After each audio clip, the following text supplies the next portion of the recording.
کیا تم ایرانیوں کا خطرہ محسوس کر رہی ہو؟ معنا نے پوچھا۔ یا تمہارے دل میں مسلمانوں کا ڈر ہے؟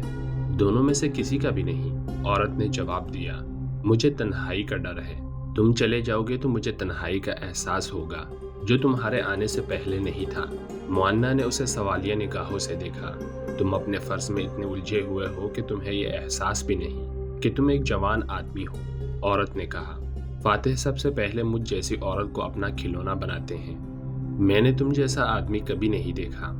اب دیکھا ہے تو دل چاہتا ہے کہ دیکھتی ہی رہوں۔ کیا میں تمہیں اچھی نہیں لگی؟ معنا نے اسے غور سے دیکھا، سر سے پاؤں تک، پھر پاؤں سے سر تک دیکھا۔ اسے ایک آواز سنائی دی۔ خدا کی قسم، میں نے قلعے سر کرنے والوں کو ایک عورت کی تیکھی نظروں اور اداؤں سے سر ہوتے دیکھا ہے۔ کیا تم ہوش میں نہیں ہو؟ عورت نے پوچھا۔ میں شاید ضرورت سے زیادہ ہوش میں ہوں، معنا نے کہا۔ تم مجھے اچھی لگی ہو یا نہیں یہ بات کی بات ہے۔ اس وقت مجھے تمہارا قلعہ اچھا لگ رہا ہے۔ کیا میرا یہ تحفہ قبول کرو گے؟ عورت نے کہا۔ طاقت سے قلعہ سر کرنے کی بجائے مجھ سے یہ قلعہ محبت کے تحفے پر لے لو تو کیا یہ اچھا نہیں رہے گا؟ محبت؟ معنا نے زیر لب کہا، پھر سر جھٹک کر جیسے بیدار ہو گیا ہو۔ کہنے لگا، محبت کا وقت نہیں۔ میں تمہارے ساتھ شادی کر سکتا ہوں۔ اگر تم رضامند ہو تو پہلے اپنے سارے کے سارے قبیلے سمیت اسلام قبول کرو۔ میں نے قبول کیا، عورت نے کہا۔ میں اس مذہب پر جان بھی دے دوں گی جس کے تم پیروکار ہو۔ دو مورخوں طبری اور ابن رستہ نے اس خاتون کا ذکر تفصیل سے کیا ہے، لیکن دونوں کی تحریروں میں اس خاتون کا نام نہیں ملتا۔ شہنشاہ فارس اور شیر آگ بگولا ہوا جا رہا تھا۔ اسے ہرمز پر غصہ آ رہا تھا جس نے کمک مانگی تھی۔ کمک بھیجنے کے بعد اسے ابھی کوئی اطلاع نہیں ملی تھی کہ میدان جنگ کی صورتحال کیا ہے۔ وہ دربار میں بیٹھتا تو مجسم آتاب بنا ہوتا۔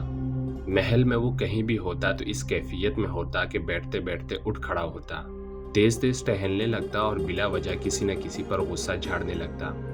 اس روز وہ باغ میں ٹہل رہا تھا جب اسے اطلاع ملی کہ قارن کا قاصد آیا ہے۔ بجائے اس کے کہ وہ قاصد کو بلاتا، وہ قاصد کی طرف تیزی سے چل پڑا۔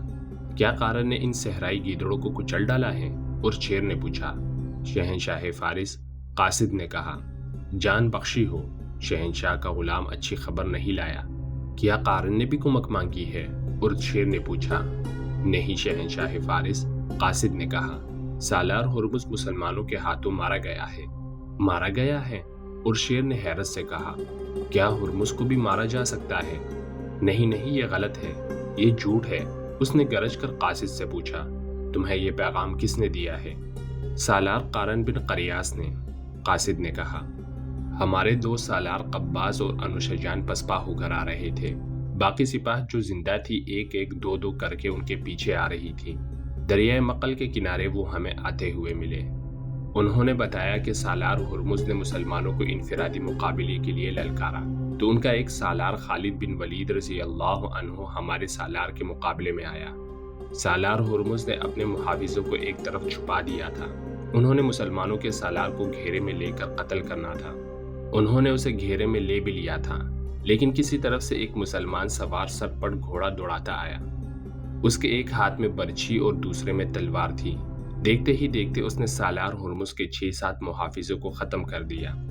عین اس وقت مسلمانوں کے سالار نے سالار ہرمز کو گرا لیا اور خنجر سے انہیں ختم کر دیا۔ شیر کا سر جھک گیا اور وہ آہستہ آہستہ محل کی طرف چل پڑا۔ جب وہ محل میں پہنچا تو اس نے یوں دیواروں کا سہارا لے لیا جیسے اسے ٹھوکر لگی ہو، اور گرنے سے بچنے کے لیے اس نے دیوار کا سہارا لے لیا ہو۔ وہ اپنے کمرے تک دیوار کے سہارے پہنچا۔ کچھ دیر بعد محل میں ہڑبونگ سی مچ گئی۔ طبیب دوڑے آئے اور شیر پر کسی مرض کا اچانک حملہ ہو گیا تھا۔ یہ صدمے کا اثر تھا۔ فارس کی شہنشاہی شکست سے ناآشنا رہی تھی۔ اسے پہلی ضرب رومیوں کے ہاتھوں پڑی تھی اور فارس کی شہنشاہی کچھ حصے سے محروم ہو گئی تھی۔ اب اس شہنشاہی کو اس قوم کے ہاتھوں چوٹ پڑی تھی جسے شیر قوم سمجھتا ہی نہیں تھا۔ شیر کے لیے یہ صدمہ معمولی نہیں تھا۔ قارن بن قریانوس ابھی دریائے مقل کے کنارے پر خیمہ زن تھا۔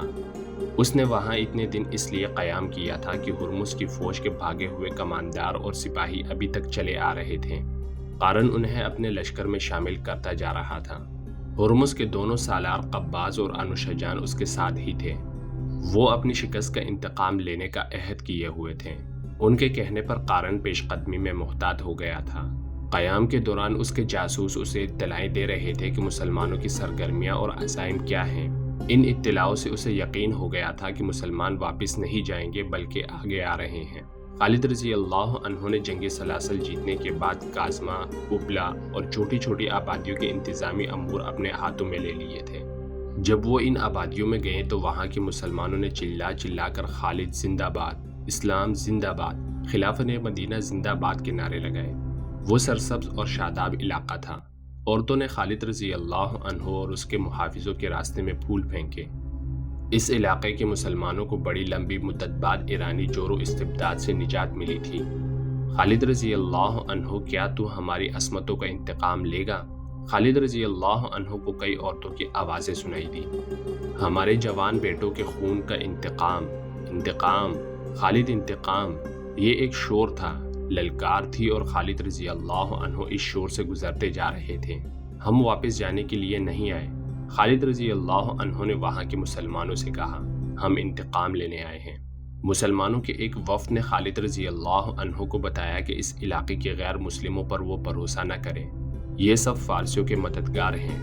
وفد نے خالد رضی اللہ عنہ کو بتایا، مجوسیوں نے ہمیشہ ہمارے خلاف مخبری کی ہے۔ ہمارے بیٹے جب فارسی فوج کے کسی چوکی پر شب خون مارتے تھے تو مجوسی مخبری کر کے ہمارے بیٹوں کو گرفتار کرا دیتے تھے۔ تمام عیسائیوں اور یہودیوں کو گرفتار کر لو۔ خالد رضی اللہ عنہ نے حکم دیا، اور مسلمانوں میں سے جو اسلامی لشکر میں آنا چاہتے ہیں آ جائیں۔ وہ پہلے ہی مثنہ بن حارثہ کے ساتھ چلے گئے ہیں۔ خالد رضی اللہ عنہ کو جواب ملا۔ فوراً ہی مجوسیوں اور دیگر غیر مسلموں کی پکڑ دکڑ شروع ہو گئی۔ ان میں سے صرف انہیں جنگی قیدی بنایا گیا جن کے متعلق مصدقہ شہادت مل گئی کہ انہوں نے مسلمانوں کے خلاف جنگی کارروائیاں کی تھی یا مخبری کی تھی۔ نظم و نسق کے لیے اپنے کچھ آدمی کاظمہ میں چھوڑ کر خالد رضی اللہ عنہ آگے بڑھ گئے۔ اب ان کی پیش قدمی کی رفتار تیز نہیں تھی کیونکہ کسی بھی مقام پر ایرانیوں سے لڑائی کا امکان تھا۔ خالد رضی اللہ عنہ نے اپنے جاسوس جو اس علاقے کے مسلمان تھے آگے اور دائیں بائیں بھیج دیے۔ مثنہ بن حارثہ آگے ہی آگے بڑھتا جا رہا تھا۔ وہ دریائے مقل عبور کرنا چاہتا تھا لیکن دور سے اسے ایرانیوں کی خیمہ گاہ نظر آئی۔ وہ بہت بڑا لشکر تھا۔ مثنہ کے پاس 1500 سے کچھ زیادہ سوار تھے۔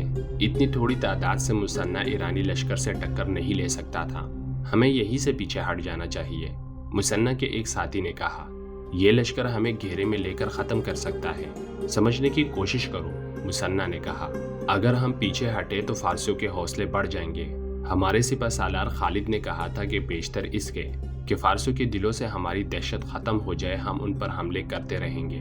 ہمیں اپنی دہشت برقرار رکھنی چاہیے۔ میں آگ کے ان پجاریوں کی فوج کو یہ تاثر دوں گا کہ ہم اپنے لشکر کا ہراول دستہ ہیں۔ ہم لڑنے کے لیے بھی تیار رہیں گے۔ اگر لڑنا پڑا تو ہم ان سے وہی جنگ لڑیں گے جو ایک مدت سے لڑ رہے ہیں۔ ضرب لگاؤ اور بھاگو۔ کیا تم ایسی جنگ نہیں لڑ سکتے؟ مثنہ نے ایک سوار کو بلایا اور اسے کہا، گھوڑے کو ایڑ لگاؤ۔ سپہ سالار خالد رضی اللہ عنہ بن ولید کاظمہ یا ابلا میں ہوں گے۔ انہیں بتاؤ کہ مقل کے کنارے فارس کا ایک لشکر پڑاؤ ڈالے ہوئے ہے۔ انہیں کہنا کہ میں اس لشکر کو آگے نہیں بڑھنے دوں گا اور آپ کا جلدی پہنچنا ضروری ہے۔ خالد رضی اللہ عنہ پہلے ہی کاظمہ سے چل پڑے تھے۔ انہیں گھوڑوں اور اونٹوں کے لیے چارے اور لشکر کے لیے کھانے پینے کی سامان کی کمی نہیں تھی۔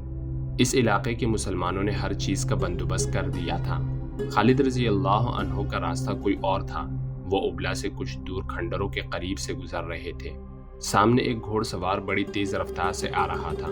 خالد رضی اللہ عنہ نے اپنے 2 محافظوں سے کہا کہ وہ آگے جا کر دیکھیں کہ یہ کون ہے۔ محافظوں نے گھوڑے کو ایڑ لگائی اور آنے والے سوار کو راستے میں جا لیا۔ اس سوار نے گھوڑا روکا نہیں۔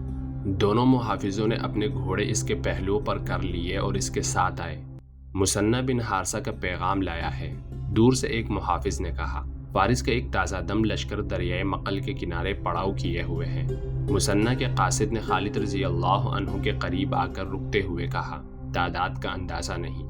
آپ کے اور مثنہ کی لشکر کی تعداد سے اس لشکر کی تعداد 7-8 گنا ہے۔ فارس کے بھاگے ہوئے سپاہی بھی اس لشکر میں شامل ہو گئے ہیں۔ مثنہ کہاں ہے؟ خالد رضی اللہ عنہ نے پوچھا۔ فارسیوں کے سامنے، قاصد نے کہا۔ مثنہ نے حکم دیا ہے کہ کوئی عسکری پیچھے نہیں ہٹے گا اور ہم فارسیوں کو یہ تاثر دیں گے کہ ہم اپنے لشکر کا ہراول ہیں۔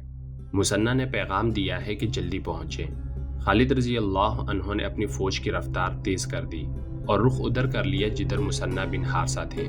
خالد رضی اللہ عنہ کی فوج مثنیٰ کے سواروں سے جا ملی۔ خالد رضی اللہ عنہ نے سب سے پہلے دشمن کا جائزہ لیا۔ وہ مثنیٰ کے ساتھ ایک اونچی جگہ پر کھڑے تھے۔